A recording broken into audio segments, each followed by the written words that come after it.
so one thing that he said, and I think we had this conversation, I think it was with Gabine, about do we feel like, or is the obligation on us, or even our kids, right? Do we have this obligation of, we have to go back and we owe it to the country and to, our parents sacrificing and things like that. We owe it to them to go back and even if it's not permanently go back, but go back and help, go back and do this, go back and do that, go back and create a business, go back and do a not-for-profit, go back, something, right? Yeah. And like, it's one thing to go back and like help by doing like organization and like what you said, like respecting the locals and realizing like, okay, I'm going to come in, like I'm going to do it. But I feel like a lot of times the mentality like is, to your point, we have to catch ourselves when we think about we're going to go back and go save them. Yeah. Like, oh yeah, our kids are, there's this obligation of going back and save them, because they're going to look at us and be like,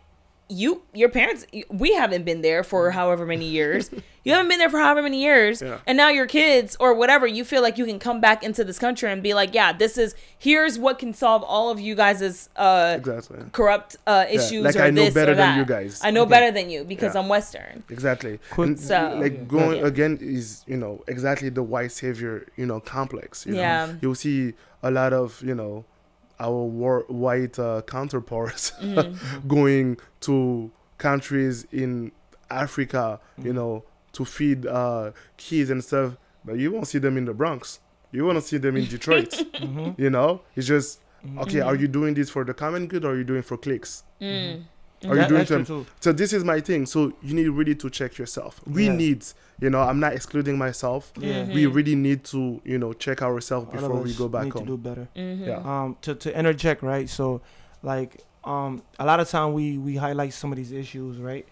But I don't think we like really touch on the basis of like what causes for someone or a parent to raise their kid like that. What trigger? What's going on inside of their mind, right? Because we can say, oh, I'm gonna send you to Africa because you're being bad. Why you think a mother or father is saying as a punishment? What change or what? I don't want to say the lack of respect for the country, but is one product is being marketed very well, and also the same the product that they sell us, the product is actually good, right? So you're saying you have to like sell yourself, right? Let's say we sell our product, but I don't want to sell a product that's not necessarily good, but it has work to do, right? So to me, I'm looking at it. They're looking at two products that one is more like beneficial and more is showing that this product actually do good. The other one is showing that we're just stuck in one position. Do you think that the reason why they use that as a punishment is some truth behind it, or is it just like I think less of my country now because I'm in a better situation, or what do you think the issue? What's the cause issue? No, I don't think they are like saying this to to put their country like in a bad position to say, oh, it's a bad country or anything like that. It's just a scare tactic, But why is it a scare tactic? Because you got to think most of the immigrants that came here, from our countries in Africa, come from very difficult backgrounds. Most of them didn't even come from the major cities, right? They come from small towns, small villages, and made themselves to Africa. So they really went through it, right? So when they see like kids not behaving or like a little bit spoiled, so this is like a scare tactic. Oh, I will show you the real world because you're American kid, you're spoiled, you have everything and you're not performing. So if you don't behave, I'm going to send you so you can see what I came from to give you what you have right now, So this is it. So it's a scare tactic, but to me, it's a wrong scare tactic because first of all, most of them don't send their kid back and they grew up with this image of Africa, and you will say African kids will ask, oh yes, do you guys have houses in Africa? Like, my nigga, I'm sorry to use this term, but I was living way better than you live in America. You know what I'm saying? But I don't blame them, because the scare tactic was used for so many, generations, that is stuck. So even the African kids that were born here, before they go, and like the first time they go to Africa, it's like, oh my God, it's nice. They always want to go back, right? But it's like a culture shock. a culture shock. Yeah. You know, they're like, oh, the people are nice, even though they don't have a lot of money. You can do this, you can do that. I have fun. I this, I that. You know, so the parents have to do a better job, and I think this starts with our generation, right? To not make our kids scared of, because you know there's a saying in Bambara that says that Bama be sanke meke jila. No, yiri kuru be sanke me jila. Foga sa teke bamai. Basically, you can throw a piece of wood in the river or in water, and it will never become a crocodile. You know. So we are American, right? We love being American, but our origins will always stay. It will always stick. And you need to remember that. You need to remember your origin and where you are from, because it's very important, you know, because if you don't know where you are from, it's very difficult for you, you know, to move forward. Yeah. No, I think that was well said. You know, like we always talk about, we like to be positive and we like to like talk about like unveil issues and topics, and like we like to be optimistic, right? Obviously that crafted scenario, like your man would say, crafted scenario. Like I understand sometimes you only can do what you know, right? You have to do what you feel like is gonna work, right? So I kind of get it, but like you said, eventually they end up, you know, being exposed to the country and they end up liking it. So I guess down the line it's worth it, right? Maybe it might not work. Like telling them, yo, if you don't do this, I'm gonna send you there, right? Because I'm saying like they're doing what they can to try to like keep their kids like in the right path, right? Yeah, but I'm just saying there's another way to do that. No, right? for sure. Exactly. I'm saying there is another way to do it, but I'm saying like is if you only know what you know, right? That's what I'm so saying. it's like they don't. That's why I was talking about perception and perspective, right? It's like if, like you said, you talk about traveling. If somebody never see a different side of the world or culture, they only know one thing, right? So because of that reason, it's like they're stuck in that position. So that's all you know. So it's like if all I see is green, and I nowhere in my head I know that red exists, and then you show me red, I'm like, wait, red exists, right? And that can, you know, that can change somebody's mind. So it's like they just know one thing. It's like a one-track mind. So I'm saying they're doing what they can. Sometimes it works, sometimes it doesn't work. You know, I'm not gonna say everything. All the fact that they're saying don't go to Africa is always a miss. At time it works, at time it doesn't work. And because it also become like they become more appreciative when it's like later on down the like, wait, I was missing out on this the whole time. So they even become more involved. Right. But I'm just saying, like, how many kids, you know, actually end up, because we got a lot of cousins, right? And you see like the ones that were scared, like some like they don't want nothing to do with Africa, and the ones that, you know, have like, you know, older cousins, and like now through our IG stories they see us going to back to Africa and say, whoa, it's lit, and now they want to go. But a lot of them, it's like, nah, bro. You know, they say there's no light there, there's mosquitoes, there's this, there's that, you know. So yeah, but I'm just saying, like, this is what I say. I think with our parents it's too late. It's up to our generation, you know, that's the next African born second, third generation of new African that will be born in America and be American citizens, you know, to really have that connection with the homeland, right? Be proud to be American, contribute to this country, you know, because this country has given us a lot, right?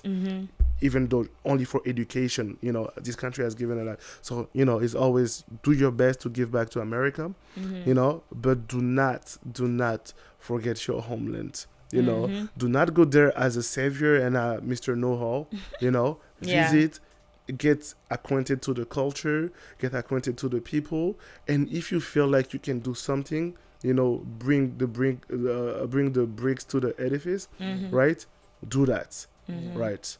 This is what I wanted to say. And the one thing too, like, and I think that's what ultimately Isaac was saying in terms of it'll start with us, you know, going forward, in the sense of being conscious of what saying, oh, I'll send you back to Africa, can do to someone, you know, psychologically. Like, the intention may not be, and I'm sure, like, I can easily say, oh, if you don't do this, I'll take you back to da da da.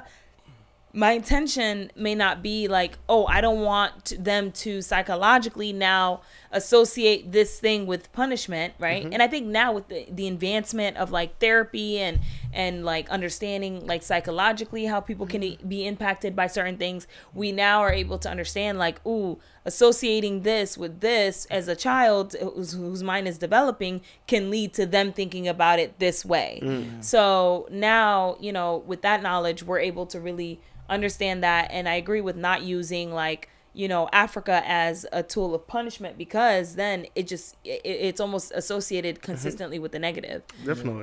And I agree, like and I think the other thing, you know, they may have said it to both of you guys' point, because you guys don't know how easy you had it here, right? I'll send you back to Africa where you have to walk 20 miles to go to school. Like, you know, some the parents, they want to scare their kids and they might exaggerate. And it might just be like, oh, you don't know how good you had it. So, and the second thing that I just want to say is, with regards to the saving piece, the one thing though that I would know is, because of the fact that we have had the opportunity to come out of the country and you know, whether it's Europe or here, etc., we've been able to gain this multicultural experience that I believe is like unique.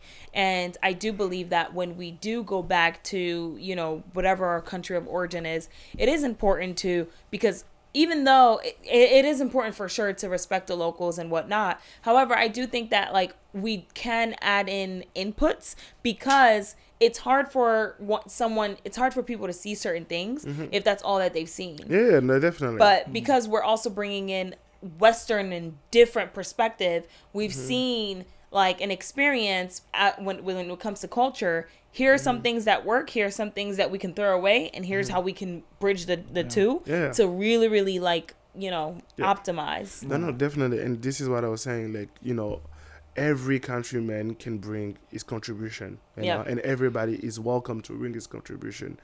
Be careful, you know, again, to not go as a savior, as Mr. Know-it-all, you know, because a lot of people make the mistake. It's not because something work in the Western world that you work back home. You know, it's not because you work in country A that you work in country B. You know, so you need to be careful. You need to be acquainted to the climate, to the people, to the way stuff works back home, because you'll be so frustrated. I know so many people that try to do business back home and say, oh my God, nobody's, you know, coming on time. The people are not doing this, you know, the administration. I'm like, yo, this is the way it works here. They're not going to change for you. Who are you? You know, it's not because you were in America. You was like, sometimes I get in plane and I go back home in or any other African countries, and you will see a guy with like, first of all, people that travel like long haul flight with suits, you are crazy. You know, I don't know who you're trying to impress in the plane. Like, wear sweatpants, right? Anyway, so you see like the guy, like I was going to Senegal. This guy, he was like, you know, you have to have like a shot in the polio shot, the yellow fever, right? And he was saying, but you know, like I just came from Italy, you know? And the guy was like, but I don't care where you are coming from. This is the rule here. You need to have the yellow fever. So now go see the medical team and get a shot, or you're going back home. But no, you know, I'm from Italy. I live there. No, you guys are. So this is the kind of mentality. Because a lot of people think because we are living in the West that we are better than the people that are living. We look down upon, you know, we look down on them, you know, and this is a big mistake, you know, because I know a lot of people, you know, and I know a lot of people that went to university here that are dumbass, you know. That's for sure. Exactly, you know. So your degree do not mean anything if you cannot really apply it. I said that. And so